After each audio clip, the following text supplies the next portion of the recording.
పేదవాళ్ళని నేను చూశాను. పేదవాళ్ళని ఆర్థికంగా దెబ్బతీసే విధంగా రేట్లు కూడా విపరీతంగా పెంచేశాడు. అందుకే నేను చెప్పాను, క్వార్టర్ బాటిల్ 99 రూపాయలు పెట్టమని చెప్పి ఆదేశాలు ఇచ్చాను. కనీసం తాగే అలవాటు ఉంది, కానీ డబ్బులంతా దానికి తగలేస్తే కడాన పిల్లల్ని చదివించాలన్నా ఇంట్లో ఖర్చులు కూడా డబ్బులు ఇచ్చే పరిస్థితుల్లో లేరు.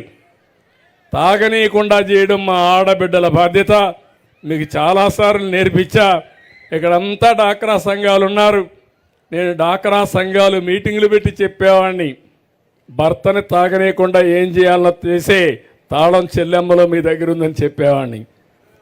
కానీ ఇప్పుడు కూడా మీరు తాగనీయకుండా చేయగలిగితే చాలా సంతోషం.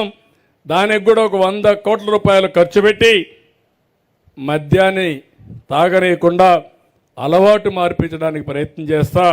అది కూడా ముందుకు పోదామని చెప్పి కూడా నేను మీకు తెలియజేస్తున్నా. అదే మరిగా కర్నూలులో ఆ రోజు ఎన్నికల్లో చెప్పాం, కర్నూలు టౌన్ని మంచి టౌన్గా తయారు చేసే బాధ్యత మాది. నమ్మకం పెట్టుకొని టీజీ భరత్ అయితే బ్రహ్మాండమైన మెజారిటీతో గెలిపించారు. అందుకే హైకోర్టు బెంచ్ కూడా కర్నూలులో పెడతామని మొన్నే అనౌన్స్ చేశాం. రికమెండ్ చేస్తాం, సాధిస్తాం. బెంచ్ వస్తుంది, పరిశ్రమలు వస్తాయి. కర్నూలుని అన్ని విధాల నాట్ ఓన్లీ కర్నూలే కాకుండా పార్లమెంట్ మొత్తం అభివృద్ధి చేసే బాధ్యత తీసుకుంటామని చెప్పి కూడా నేను మీకు తెలియజేస్తున్నా. ఇది కాకుండా ఈరోజు మీ అందరిని ఒకటే కోరుతున్నా, ఏదైతే స్వర్ణ ఆంధ్రప్రదేశ్ విజన్ 2047, ఇప్పుడు మనం 24లో ఉన్నాం. ఒకప్పుడు 2000 కంటే ముందు నేను ఒక మాట చెప్పేవాడిని, విజన్ 2020 అనేవాడిని. అందరూ నన్ను ఎగతాళి చేసేవాళ్ళు. ఈరోజు దేశం కూడా విజన్ పెట్టింది, మళ్ళా మనం విజన్ పెట్టుకునే పరిస్థితికి వచ్చాం. నేను ఎప్పుడో పెట్టిన విజన్ ఇది. ఇప్పుడు నా ఆలోచన 2047కి భారతదేశం ప్రపంచంలోనే అగ్రదేశంగా ఉంటుంది. భారతీయులు ప్రపంచం మొత్తం బ్రహ్మాండంగా రాణిస్తారు, నెంబర్ 1గా ఉంటారు. దాంట్లో తెలుగువారు నెంబర్ 1గా ఉండాలని, భారతీయుల కంటే ముందు తెలుగు వాళ్ళు ఉండాలని నా లక్ష్యం. అందులో దేశంలో నెంబర్ 1 రాష్ట్రం ఏదంటే దానికి చిరునామాగా ఏది ఉండాలి తమ్ముళ్ళు అని మిమ్మల్ని అడుగుతున్నా. సిద్ధమా మీరు? అందుకే ముందుగా స్వర్ణ గ్రామం కింద మీ ఊరిని తయారు చేయాలి. ఇప్పుడు మీరందరూ, ఇప్పుడే కలెక్టర్కి చెప్పాను, ఈ ఊర్లో ఉండే అందరూ కూర్చోండి. పుచ్చకాయల మడ 2047లో ఎట్టుండాలనో ఇప్పటి నుంచే మీరు వర్కౌట్ చేస్తారు. అందరూ లక్షాధికారులే ఉండాలి. పేదవాళ్ళందరికీ మనం అండగా ఉండాలి. నేను ఆ మాటే చెప్పాను, మీరు గుర్తుపెట్టుకోండి. జీరో పావర్టీ అంటే పేదరిక నిర్మూలన ధ్యేయం. ఒకప్పుడు చెప్పేవాడిని కానీ సాధ్యమయ్యేది కాదు. ప్రయత్నాలు చేసినా చాలా సమయం పట్టేది. ఈరోజు టెక్నాలజీ అందరి దగ్గర సెల్ ఫోన్లు ఉన్నాయా లేదా అని మిమ్మల్ని అడుగుతున్నా. ఉన్నాయంటే చేలు పైకి ఎత్తండి. అందరి దగ్గర సెల్ ఫోన్లు ఉన్నాయి. ఒక్కొక్కరి దగ్గర 2-3 ఫోన్లు ఉన్నాయి. నేను మాట్లాడుతూ ఉంటే మా మీటింగులు కూడా షూటింగ్ చేసి పంపిస్తూ ఉంటారు ఇంటికి. మా చెల్లెమ్మ ఫోటో మొత్తం తీసేస్తూ ఉంది, వీడియో రికార్డింగ్ చేస్తూ ఉంది.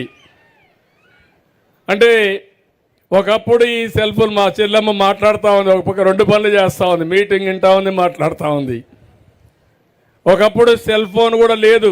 మీకు అందరికీ ఐడియా ఉంటుంది. నేను మొట్టమొదటిసారి ముఖ్యమంత్రి అయినప్పుడు నేను సెల్ ఫోన్ అంటే అందరూ నన్ను ఎగతాళి చేశారు. ఏంటి సెల్ ఫోన్ అంటున్నాడు, తిండి పెడుతుందా అని. నేను ఆ రోజు చెప్పా, దీని విలువ ఇప్పుడు తెలియదు, 20 ఏళ్ల తర్వాత మాట్లాడండి అని చెప్పా. ఇప్పుడు సెల్ ఫోన్ అనేది అత్యవసర వస్తువుగా తయారైపోయింది. భర్త లేకపోయినా భార్య ఉంటుంది, భార్య లేకపోయినా భర్త ఉంటాడు, కానీ సెల్ ఫోన్ లేకపోతే ఇద్దరు ఉండలేరు. అవునా కాదా? మీకు అన్ని విషయాలు అది పనిచేస్తూ ఉంది. ఎవరూ లేకపోతే దాన్ని చూసుకుంటూ వీడియోలు పెట్టుకొని చూసుకుంటూ కాలక్షేపం చేయొచ్చు. ఎప్పుడన్నా కరెంటు పోతే లైట్ వేసుకోవచ్చు. ఫోటో కావాలంటే సెల్ఫీలు తీసుకోవచ్చు.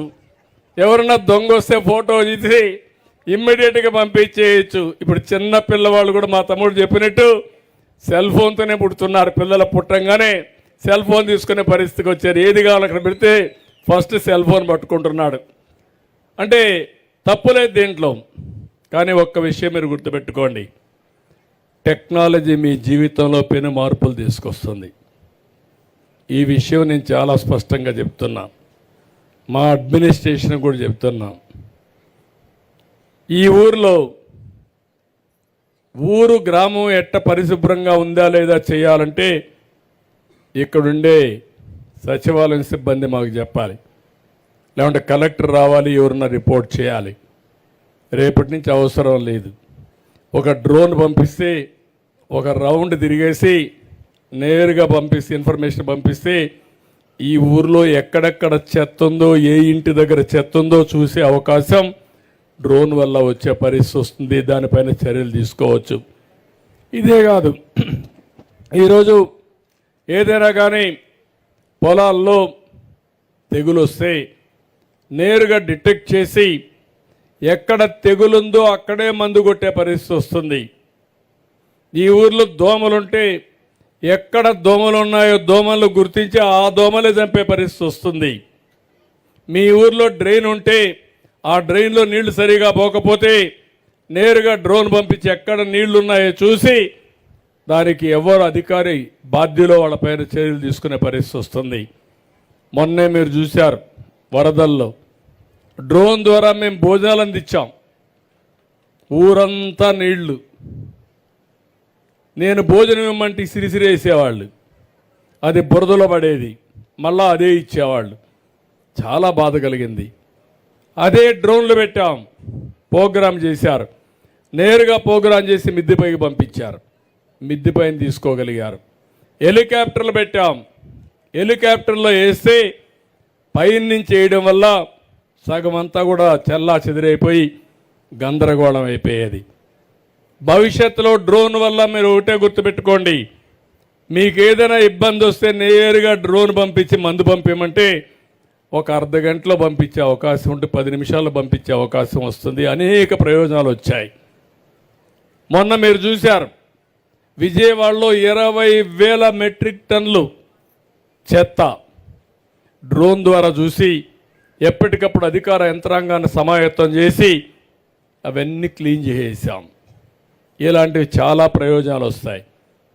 రాబోయే రోజుల్లో మీరు శారీరకంగా కష్టపడడం కాదు, ఈ డ్రోన్ కానీ సెల్ ఫోన్ కానీ ఉపయోగించుకుంటే సింపుల్గా పనులు అయిపోయే పరిస్థితి వస్తుంది. దీనివల్ల మన ఆదాయం పెరిగే పరిస్థితి వస్తుంది. అందుకే టెక్నాలజీ కూడా ఉపయోగించుకొని తద్వారా ఒక విజన్ తయారు చేసి ఈ గ్రామాన్ని ఏ విధంగా అభివృద్ధి చేయాలో చేస్తాం. నేను అందుకే ఈ ఊర్లో చెప్తున్నా, ఈరోజు కలెక్టర్ గారు దీన్ని ఒక మోడల్గా తయారు చేస్తారు. నేను కూడా ఆ మోడల్ చూస్తా, దీనికి ఒక స్పష్టమైనటువంటి ఆలోచన ఇస్తా. ఈ గ్రామాన్ని తప్పకుండా అభివృద్ధి చేసే బాధ్యత జిల్లా యంత్రాంగానికి అప్పచెప్తా.